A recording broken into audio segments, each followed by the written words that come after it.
চাকরিচ্যুত করেছে এটার নির্দিষ্ট কোনো কারণ তারা দর্শাতে পারেনি। অনৈতিকভাবে তাদের ইচ্ছার বলির পাঠা তারা আমাদের করছে। দাবি নিয়ে এখানে সমবেত হয়েছি। আমাদের 6টা ব্যাংক এবং একটা ফাইন্যান্স কোম্পানি আবিবা ফ্যাশনের আমাদের চাকরিচ্যুত ব্যাংকাররা যাদেরকে 5 আগস্ট পরবর্তী একটি সম্পূর্ণ উদ্দেশ্য প্রণোদিতভাবে অযৌক্তিকভাবে কোনো আত্মপক্ষ সমর্থন না দিয়ে আমাদেরকে টার্মিনেশন করা হয়েছে, চাকরিচ্যুত করা হয়েছে।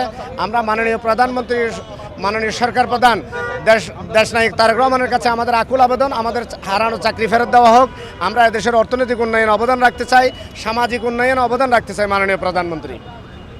এবং আমরা এদেশের ব্যাংকিং খাতে যারা অস্থিতিশীল পরিবেশ সৃষ্টি করতেছে তাদেরকে যাতে দ্রুত সময়ের মধ্যে আইনের আওতায় আনা হয় এবং প্রত্যেক ব্যাংকে, বিশেষ করে ইসলামী ব্যাংকে যাতে একটা কর্পোরেট প্রশাসন এবং সুশাসন নিশ্চিত করা হয়। যারা মব সৃষ্টির মাধ্যমে এই ব্যাংকে ধ্বংস করার পায়তারা করতেছে, আমরা আমাদের অবস্থান থেকে এটার তীব্র নিন্দা এবং প্রতিবাদ জানাচ্ছি।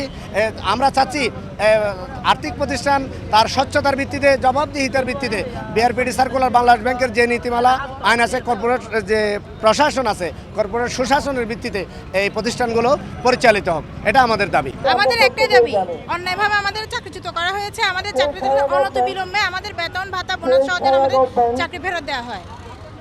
কারণ আমাদেরকে চাকরিচ্যুত করেছে এটার নির্দিষ্ট কোনো কারণ তারা দর্শাতে পারেনি। অনৈতিকভাবে তাদের ইচ্ছার বলির পাঠা তারা আমাদের করছে।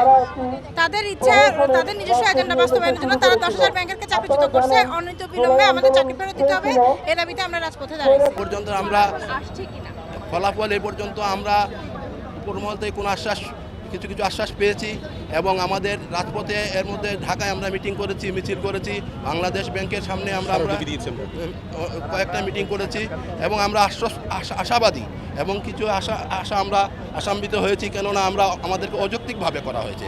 বিষয়টা ছিল সম্পূর্ণ অযৌক্তিক। কেন রাতের আধারে কাউকে এভাবে চুরের মতো কাউকে ট্রান্সমিশন করা যায় না। আত্মপক্ষকে সমর্থন করে একটা সুযোগ দিতে হয়। আর আমাদের প্রধান দাবি হচ্ছে